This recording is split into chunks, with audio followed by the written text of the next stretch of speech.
3. Exodus chapter 3 is where we're going to be. We've gone through the first 2 weeks of our series, and 2 weeks in, we've already seen God's faithfulness take some unexpected shapes in our lives.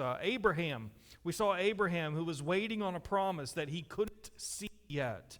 Joseph, we saw him endure years of silent suffering that turned out to be anything but silent.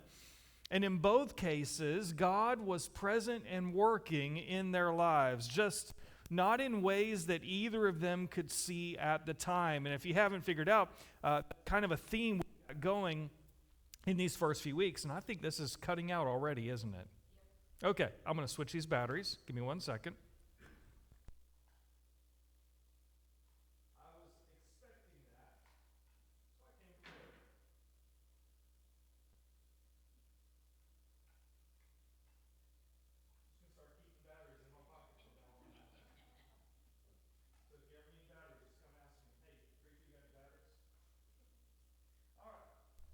So, oh wow, that was louder. But in both cases, God was present and working, and we're kind of going to see that throughout these first 4 weeks. Today is a little bit of a departure from that, but God is still working in ways that we don't necessarily see, but His faithfulness is there in this moment. And so this week, we meet Moses, and Moses is definitely different from Abraham and Joseph. Abraham waited to receive what God had for him. Joseph endured through the season of waiting. Moses, his situation is a little different. Moses pushes back against God. And that's a different kind of season, and it puts a different kind of question on the table for us. Most of us, I would say, have found ourselves standing somewhere close to where Moses finds himself in Exodus chapter 3.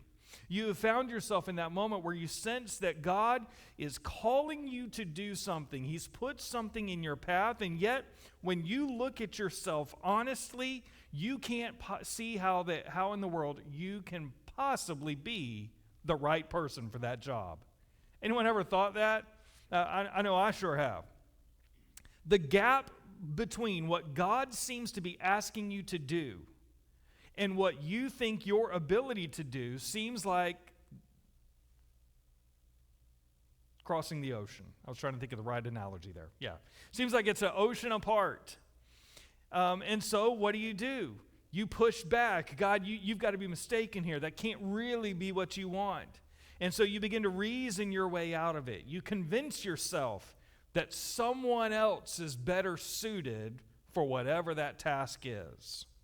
That is Moses at the burning bush. And the question that Moses raises is the one we're going to ask tonight. What does God's faithfulness look like? We've asked this question all 3 times so far. What does God's faithfulness look like? This time, what does God's faithfulness look like when He calls you to do something you're convinced you can't do? Think about Moses in his life at this point. Moses is 80 years old when these events take place. He is 40 years removed from the land of Egypt and growing up in Egypt and everything that he once was there. He is 40 years now into ordinary life in the land of Midian. He's married now. He is settled down and he is working his father-in-law's flocks of sheep. For Moses, it's just another work day when Exodus chapter 3 opens. And that is where we're going to pick up. I want you to look at Exodus chapter 3, and we're going to read verses 1 through 15. Exodus 3, beginning in verse 1. It says, "Now Moses was tending the flock of Jethro, his father-in-law, the priest of Midian. And he led the flock to the back of the desert and came to Horeb, the mountain of God. And the angel of the Lord appeared to him in a flame of fire from the midst of a bush. So he looked, and behold, the bush was burning with fire, but the bush was not consumed.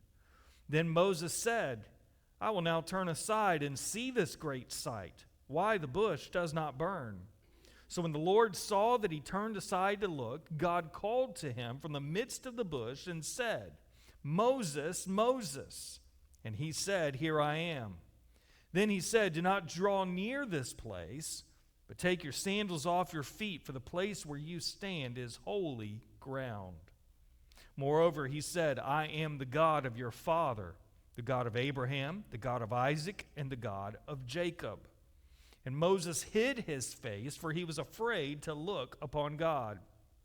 And the Lord said, I have surely seen the oppression of my people who are in Egypt, and have heard their cry because of their taskmasters, for I know their sorrows. So I have come down to deliver them out of the hand of the Egyptians, and to bring them up from that land to a good and large land, to a land flowing with milk and honey, to the place of the Canaanites and the Hittites, the Amorites and the Perizzites and the Hivites and the Jebusites and all the ites. Now therefore, behold, the cry of the children of Israel has come to me, and I have also seen the oppression with which the Egyptians oppress them. Come now, therefore, and I will send you to Pharaoh, that you may bring my people, the children of Israel, out of Egypt. But Moses said to God, Who am I that I should go to Pharaoh, and that I should bring the children of Israel out of Egypt? So he said, I will certainly be with you, and this shall be a sign to you that I have sent you. When you have brought the people out of Egypt, you shall serve God on this mountain. Then Moses said to God, Indeed, when I come to the children of Israel and say to them, The God of your fathers has sent me to you, and they say to me, What is his name? What shall I say to them? And God said to Moses, I am who I am. And he said, Thus you shall say to the children of Israel, I am has sent me to you. Moreover, God said to Moses, Thus you shall say to the children of Israel, The Lord God of your fathers, the God of Abraham, the God of Isaac, and the God of Jacob, has sent me to you. This is my name forever, and this is my memorial to all generations. All right, so as we come into this passage, the scene couldn't start out any more ordinary. You have an old man who is somewhere around 80 years old. You have a flock of sheep and just a routine day in the wilderness of Midian. Nothing about this day suggests that there is anything significant that is about to happen. But then it does, right? It happens when God supernaturally interrupts Moses' ordinary life. Notice again verses 1 through 4. Moses is out there tending the flock. Suddenly the angel of the Lord appears to him in the flame of fire from the midst of a bush. Moses sees the bush, turns aside to see this sight, why the bush doesn't burn. And so when the Lord saw it, he called out to him from the midst of the bush and said, Moses, Moses. And he said, Here I am. So I understand that Moses, when he's out in the desert, in the wilderness, he isn't seeking God in this moment. That's not to say he hasn't been, communing with God on a daily basis or anything like that, but he's not out for a supernatural encounter. He isn't praying or fasting or positioning himself for some kind of spiritual encounter with God. He's simply working. He's working, and God breaks into the middle of his routine day entirely uninvited and completely on his own initiative. And he does so in the form of a bush burning without burning up. Moses never saw this coming. He didn't get up that morning and think, boy, I wonder if I'm going to see a bush burning that doesn't get burned. He wasn't expecting that. Stephen, in the book of Acts, actually makes this same point. When he retells the story of what happened to Moses here in the wilderness of Midian, he says in Acts 7:30 that the angel of the Lord simply appeared to Moses in the flame. Not that Moses requested it or no preparation. God just showed up. That's not unique to Moses either. If you turn over, we're not going to take time, but if you go over and you look in Luke chapter 1, you find an angel appearing to Zechariah while he is serving in the temple. Then he later appears to Mary shortly after. Neither of those individuals was seeking a divine encounter. God simply broke into their ordinary lives because the initiative is always his. And what God is about to say to Moses is going to change the trajectory of an entire nation, an entire people. But it starts here with an ordinary man on an ordinary day and a God who interrupts both. Naturally, as any of us would be, Moses sees this bush burning and his curiosity gets the better of him, right? Let's be honest. If you walked out here and you saw a tree on fire, but the tree wasn't being consumed, would you walk over and check it out? I probably would. All right? So Moses is curious. He sees this burning bush, and his curiosity pulls him toward the bush. But the unexpected continues as God's presence transforms his curiosity into a reverent fear. It transforms his curiosity into a reverent fear. Moses approaches simply because he wants a closer look. He has no idea he's about to hear from God. That's natural, right? That's natural to want to investigate what looks very odd. We might do the same thing. A burning bush that isn't consumed is worth investigating. But the moment God speaks and identifies himself, everything begins to change for Moses in his life. God says to him, look at what God says. He says, "Do not draw near this place. Take your sandals off your feet, for the place where you stand is holy ground. I am the God of your father, the God of Abraham, the God of Isaac, and the God of Jacob." Moses hears this, and what does he do? He immediately hides his face because he is afraid to look at God. His curiosity has now been turned into intense fear. It marks the moment for him. Moses understood what he was actually standing in front of now. This wasn't a phenomenon for him to investigate. This was a person for him to fear. And I say that, I mean that in a reverent fear. Isaiah had the same response in Isaiah chapter 6, verse 5. When he saw the Lord high and lifted up. And remember what he said when he came and saw the Lord? He said, "Woe is me, for I am undone." He understood he had no business being in the presence of God. John had that same response in Revelation 1:17 when he saw the risen Christ in his glory, and he fell at his feet as though he were dead. Listen, every genuine encounter with the living God produces that kind of response. Curiosity is what gets you to the bush, but it's the holiness of God that brings you to your knees. So, God now has Moses' full attention. He's on holy ground, his sandals are off, his face is hidden, and God speaks to him. God has a call for his life. Now, what God says to Moses in verses 7 through 9 tells us a lot about how God operates when he calls his servant to a task, because it shows us a few things. First of all, it shows us that God's sending is always preceded by God's seeing.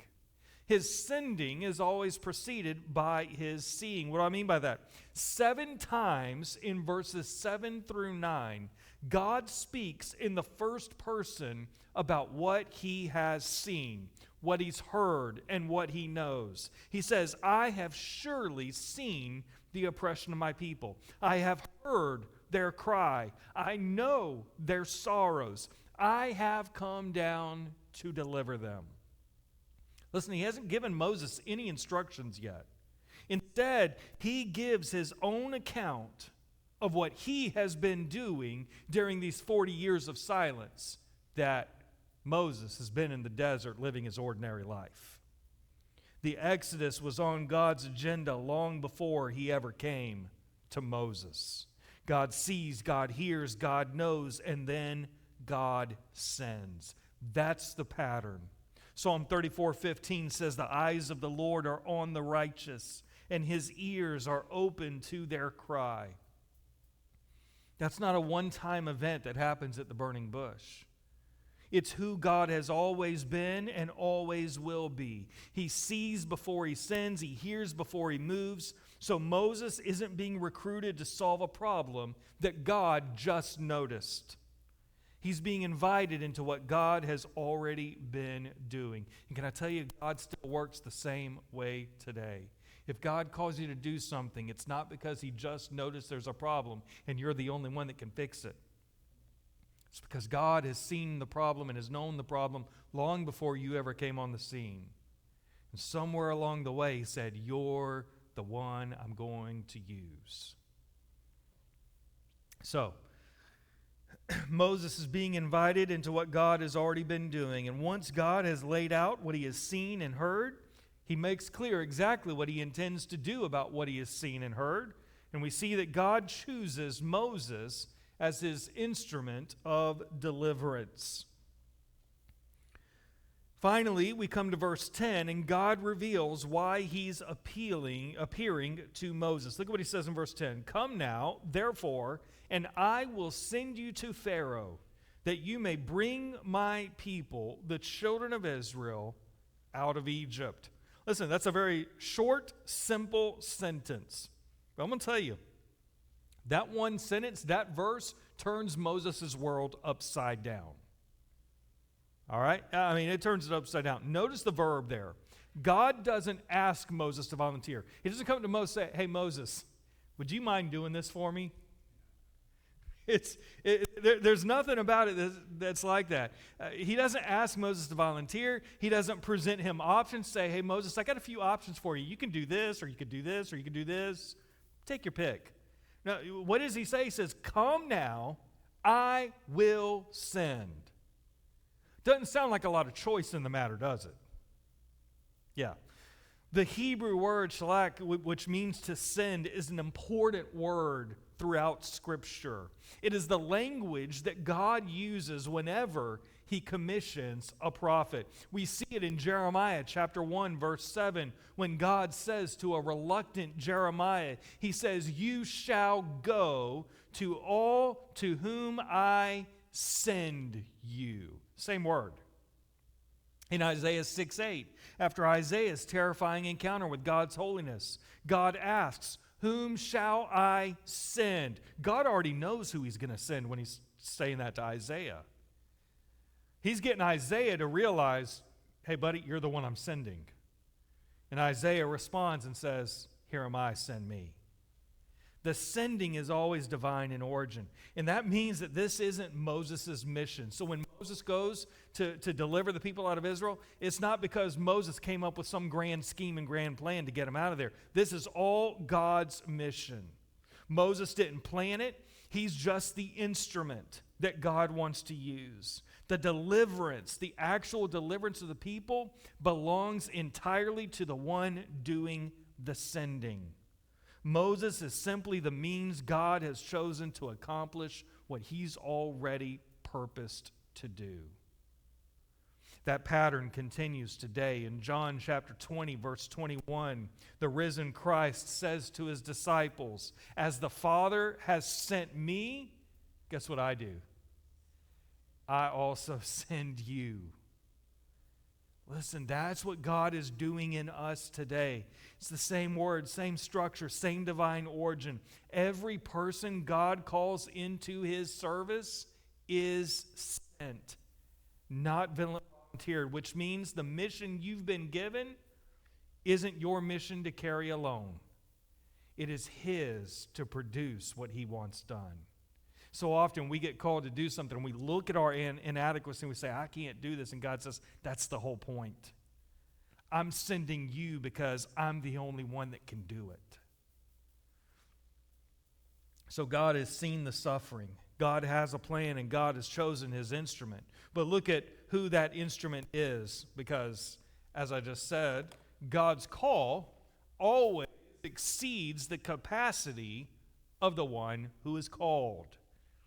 As I said a moment ago, Moses is 80 years old. He's been gone from Egypt for 40 years. Whatever influence and position and ability that he once had in the land of Egypt, as having been raised as one of Pharaoh's daughters in Pharaoh's daughter's family, all of that is long gone now.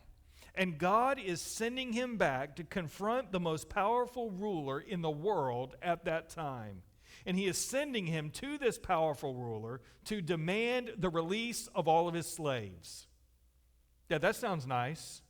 That sounds like a mission I want to volunteer for. Listen, the gap between the size of that task and the man standing at the bush couldn't be any wider.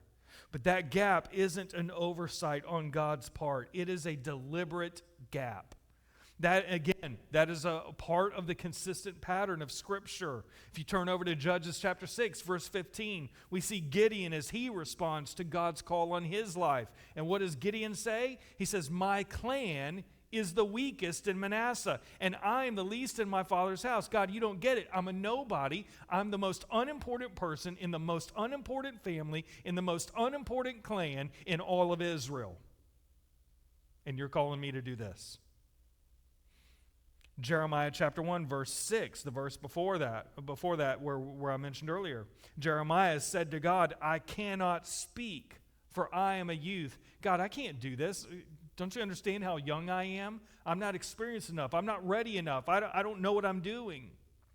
God consistently chooses instruments that don't appear to be equal to the task he's giving them. Why does God do that? Well, Paul tells us exactly why in 1 Corinthians chapter 1. Look at what he says. He says, God has chosen the foolish things of the world to put to shame the wise. He's chosen the weak over the strong. Why? So that no flesh should glory in his presence. You see, the inadequacy of the instrument is the whole point. When something is accomplished in spite of our inadequacy, there's only one place to look for the explanation, and that's to God. Listen, I've told y'all over and over, y'all know my personality, I am an introvert. I'm not just an introvert, I am a super introvert, okay? I am perfectly happy being in my own little cocoon, my own little shell, don't want to talk to people, and God says to me, hey, I want you to go, a long time when I'm a teenager, God, he says, I want you to be a youth pastor. Are you crazy, God? That means I got to get him to talk in front of people. And God's got a sense of humor. He takes me and says, all right, I want you to learn how to talk in front of people. I'm going to put you in front of a class of 25 5-year-olds. And you're going to learn how to talk in front of people. Okay, thanks, God. So I do that. And then but as a youth pastor, I could still be in my little shell. I could be in my little cocoon area with just my teenagers and get along with them. And then God says, hey, guess what? I want you to be a pastor. God, you have lost your mind. You understand I'm an introvert, right? And yet God does what we don't think we're capable of, right? He's the one that empowers. The only reason I stand up and I'm able to preach, I'm able to pastor, able to do any of these things is because God works in and through me. It isn't because of my ability. I can tell you that for sure. So, the gap between Moses and the mission isn't a problem that God overlooked. It's the whole reason God chose him. So, the call has been given. God has seen the suffering of people. He has chosen his instrument, and he has issued the commission. And now, Moses responds. And Moses' reaction to all of this is completely understandable. In fact, it's predictable. Because what happens is Moses' question reveals the natural response to an impossible calling. Look at verse 11. He hears, God says, I will send you. And Moses says, who am I that I should go to Pharaoh and that I should bring the children of Israel out of Egypt? That's it. That's Moses' response to everything God just said. He doesn't question God about the plan and say, hey, God, can you tell me more about the plan? He doesn't request more details. He just says, who am I, God? Who am I? And honestly, it's hard to argue with him. He is an 80-year-old shepherd with a 40-year-old past that might get him killed if he goes back to Egypt. Nothing about his present circumstances suggests that he is the right man for the job. So he looks at himself, he takes an honest inventory, and he comes up empty. That's the natural human response when God's call exceeds our visible capacity. You see, we measure what we have against what's being asked of us. And when the math doesn't work out, we say so. We already pointed out Jeremiah said so in Jeremiah 1:6. Gideon said it in Judges 6:15. We've already seen both of them push back in exactly the same way. So Moses isn't unique here among God's people. And I suspect most of us have felt and asked the same thing Moses did. Who am I? So Moses isn't unique. He's just the clearest example of something that happens every time God calls someone to do something that looks impossible from their viewpoint. The question he asks isn't a wrong question. It's just pointed in the wrong direction. And that's exactly what God's answer makes clear, because God answers Moses' question with the promise of his presence. He answers his question with the promise of his presence. Moses said, "Who am I?" And God doesn't answer that question the way Moses expected. He doesn't give Moses a better resume. He doesn't build him and say, "You know what, Moses, you're a lot better guy than you think you are. You got a lot more talent than you think you do." He doesn't start building him up and telling him all these great things about himself. He doesn't remind him about his Egyptian upbringing and about how that maybe that Egyptian upbringing might give him the ability to go before Pharaoh. He doesn't talk about his years of leadership experience. He doesn't tell Moses why he's more qualified than he thinks. His answer to the question, "Who am I?" is very simple. "I will certainly be with you." In other words, Moses, you're right. You're nothing. But I will be with you. That's the entire answer. Nothing else is added. The Hebrew here is literally, "For I will be with you." The sufficiency of the task has nothing to do with Moses. Moses isn't sufficient for it. He never was. All of the sufficiency is located entirely in the God who is sending him. Listen, Joshua heard the same answer when he came up to the edge of the promised land. Remember in Joshua chapter 1, verse 5, they're getting ready to enter the promised land, and God tells him, he says, "I will be with you. I will not leave you nor forsake you." It's the same promise he gave to Moses, but for a completely different, impossible assignment. He had to fill Moses' shoes and lead the people into the promised land. The writer of Hebrews goes on to quote that same promise in Hebrews chapter 13, verse 5. And he then applies it directly to us when he says, "I will never leave you nor forsake you." The promise God made to Moses at the bush, the promise God made to Joshua at the banks of the Jordan, is the same promise available to every single person God calls. Jesus said it himself at the end of Matthew's gospel. He said in Matthew 28:20, "And remember, I am with you always to the end of the age." He told them that. Think about it, right in that moment as he is sending them out to go and make disciples of all nations. He says, "Remember, I am with you always. Not that I will give you what you need, not that I will make the path easier. I am with you." That's always been the answer to God's call on our lives, and it's still God's answer. But there's something else in verse 12 that's easy to miss, and it's important because Moses' faith would become sight only after obedience. His faith would become sight only after obedience. God gives Moses a sign in verse 12. But look carefully at when that sign arrives. He says, "This shall be a sign to you that I have sent you.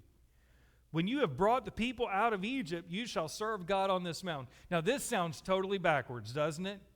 Here is Moses saying, "I'm not the man for the job. Who am I?" God says, "I'm with you. My presence will go with you." And he says, "Here's how you're going to know that you're the man for the job, that you're the one I've called, and that my presence is with you. When you finally come out on the other side of all of this, you're going to come worship on this mountain." Most of us want the sign before we obey, right? God says, "I want you to obey, then I'm going to give you the sign."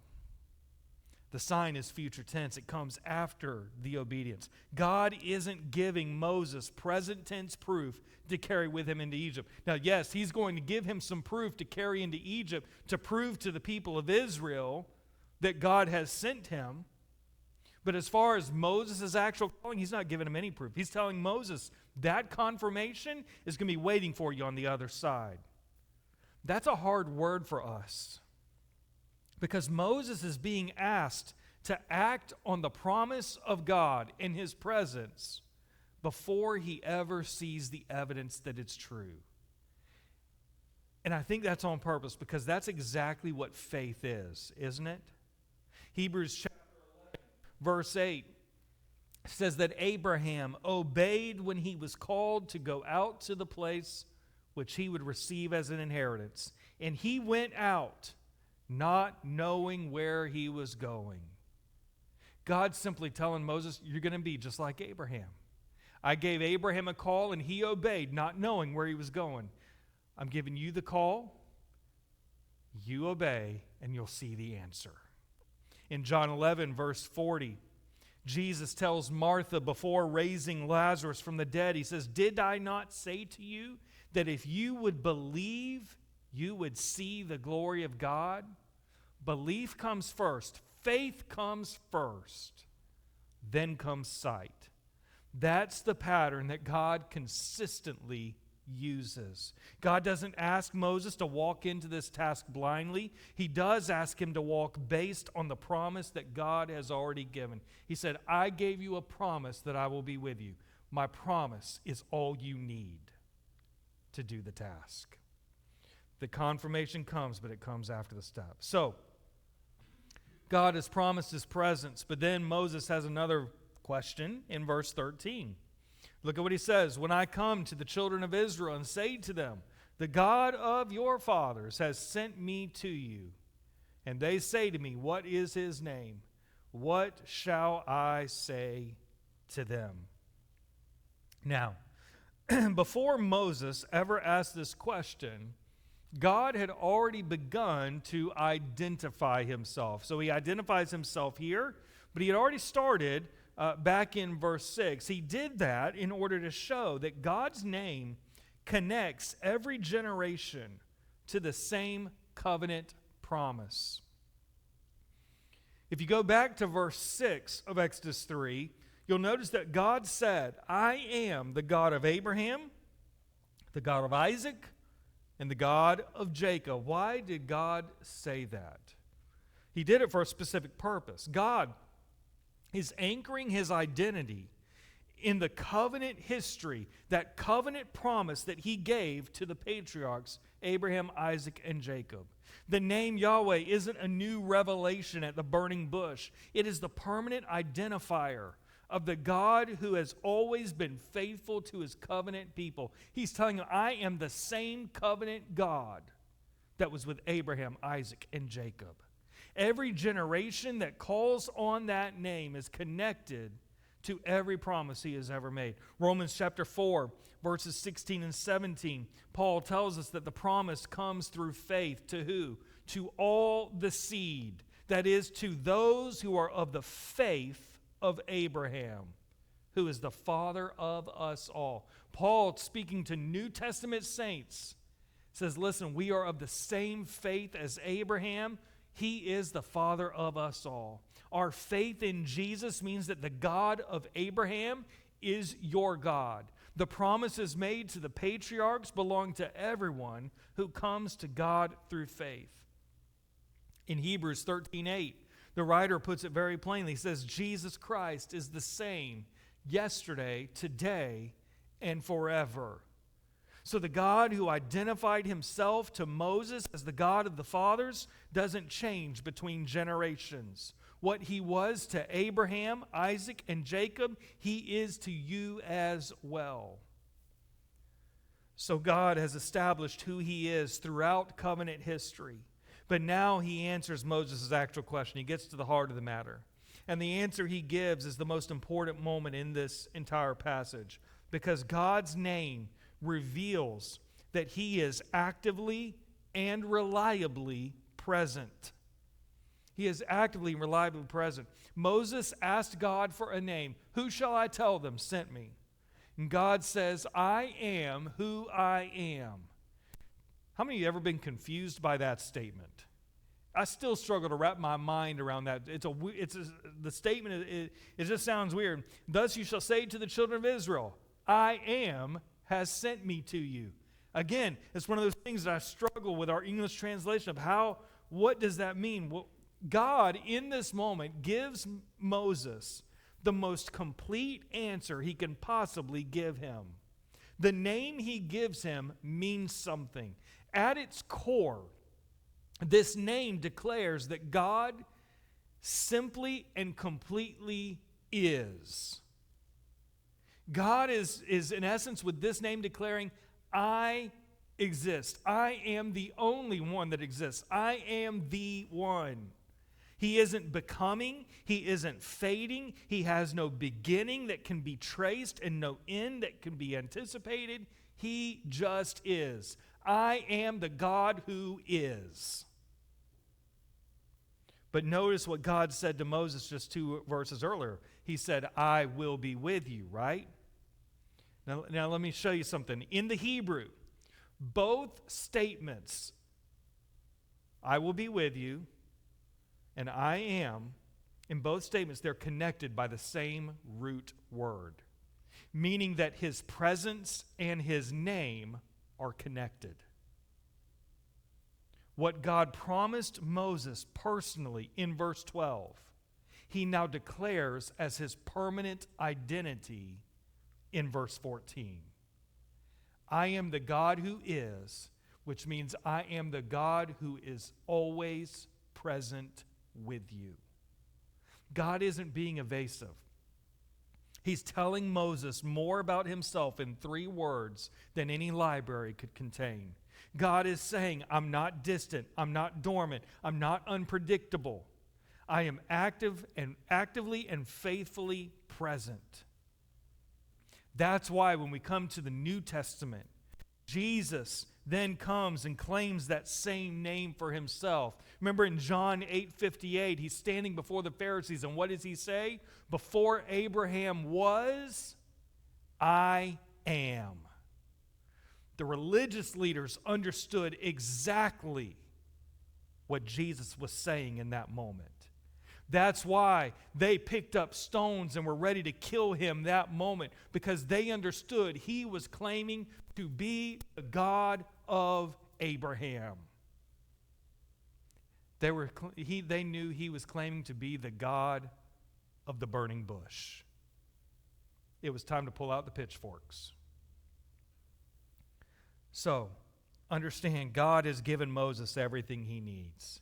He's given him the call. He's given him the promise of his presence. He's given him the name that assures that he is actively present with him.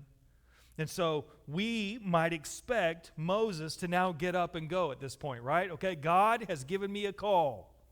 I better obey it. He's promised me he's going to go with me. He's given me his name that assures me he will be with me. Time to get up and go, right? No. Afraid not. He doesn't. In fact, Moses has heard everything God has to say, and he's still pretty skeptical. He's still not sure about this thing God's calling him to do. In fact, he's going to push back against God's call on his life 4 more times before this conversation is over. But here's what's remarkable, and we're not going to take the time to read all of chapter 4 and verses 1 through 7, these verses, but what's remarkable is that God's answer to each problem that Moses brings forward, God's answer really never changes its shape. Because here's what happens. Moses' sustained resistance never changes what God has already promised. God said, I will be with you. My presence will go with you. And every one of God's responses just reinforces this idea. Across chapters 3 and 4, Moses objects 5 times. What if they don't believe me? I'm not a good speaker. Please send someone else. Every objection Moses offers is different. But God's response to every single one of them traces back to the same truth that he's already established here at the bush. The promise of God's presence in his name. What God said first, he just keeps saying it in different forms. Numbers chapter 23, verse 19 says, God is not a man that he should lie. So in other words, if God promised his presence, God's not a liar. His presence will be with you. Nor is he a son of man that he should repent. Has he said, and will he not do? Or has he spoken, and will he not make it good? You know what I love about this particular verse? Who wrote this verse? Anyone? Moses. Moses writes this on the other side of everything that happens. You think Moses learned a hard lesson? God promised him over and over, my presence will go with you. I will be with you. And now here he is, far down the road in this passage in Numbers, and he's writing, listen, God's not a man that he should lie. Has he said, and will he not? If he says it, he will do it. I love that. So Moses' reluctance doesn't affect the promise. His doubt doesn't diminish it. His resistance doesn't change it. 2 Timothy 2:13, bringing it to the New Testament, says, if we are faithless, he remains faithful. He cannot deny himself. Listen, the promise of God's presence and name isn't contingent on Moses' willingness or confidence, and it's not contingent on ours. But Moses' resistance does eventually produce a response from God that's worth noting, because finally God provides Aaron without releasing Moses from the mission. So Moses, in this passage in Exodus chapter 4, pushes back 5 times. And finally, verse 14 tells us that God's anger was aroused. I don't know about you. My general preference is not to make God angry. I just prefer to avoid doing that if I can. But he kept coming out, and finally, God's anger was aroused, and God's patience with Moses, his reluctance, has finally hit a limit. And listen, we shouldn't smooth that over, all right? There is, understand, asking right questions of God, and then there's the point of defying God and making him angry. But look at what God does with that anger. He doesn't get so angry, he says, fine, you know what? I'll use someone else. He doesn't withdraw the calling, does he? He doesn't find someone else to do the job. He provides Aaron. Moses' brother will be appointed to speak for him. And so God gets angry and he says, you know what? You're not getting out of this, Moses. You think this is your weakness? Fine. I'll give something to help take care of that weakness, so now you don't have an excuse to go. God's patience with human reluctance never compromises his sovereign purpose. He makes room for Moses' weakness, but he refuses to release him from the task he's called him to do. The calling remains exactly what it was at the bush. I also find it interesting that when you actually get to the story, Aaron doesn't do most of the talking, does he? Moses does most of the talking. When they go before Pharaoh, who's doing the talking? Moses.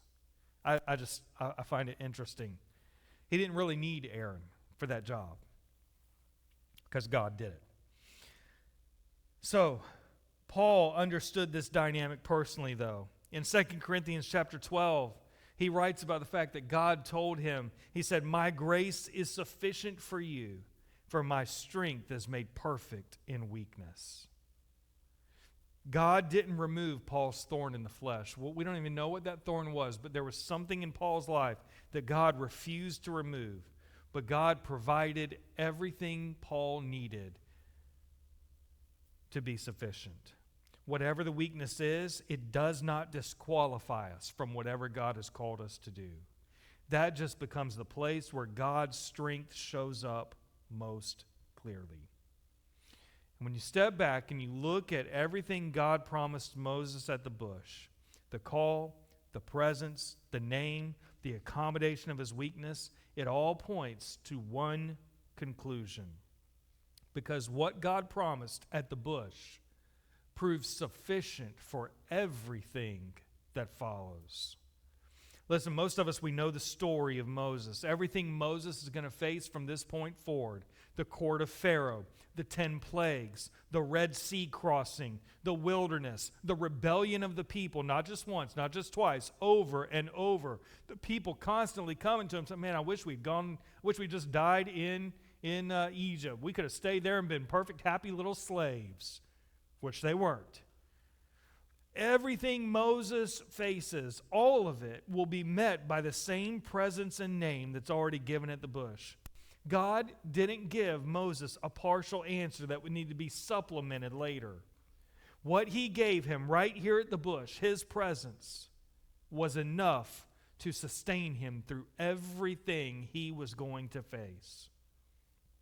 After everything God promised Israel had come to pass, Joshua 21:45 says this: not a word failed of any good thing which the Lord had spoken to the house of Israel.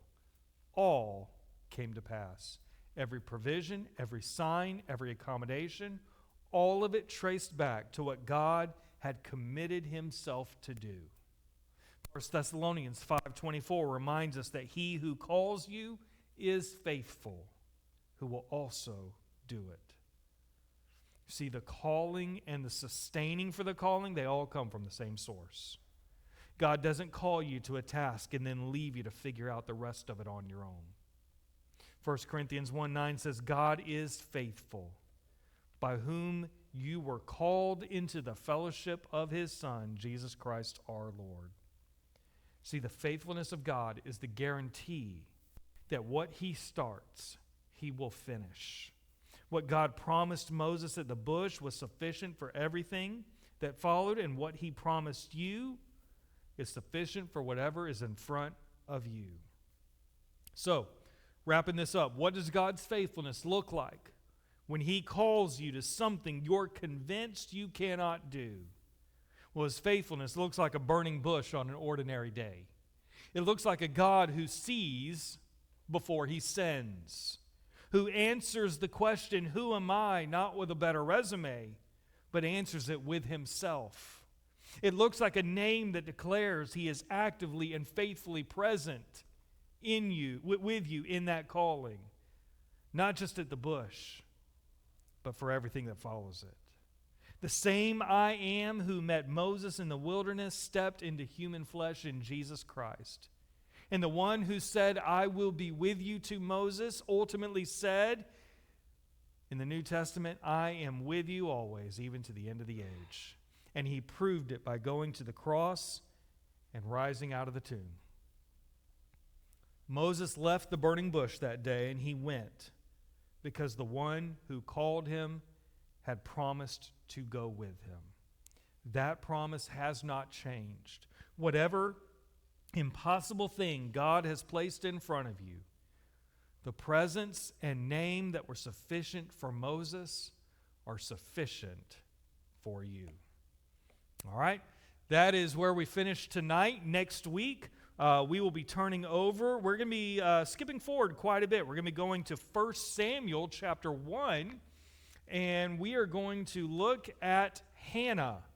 We're going to be looking at the God's faithfulness in Hannah's situation. So I encourage you to come back and be there. And I've been studying a lot on that one. I'm looking forward to that one. That's going to be a good one. So, all right, that brings us to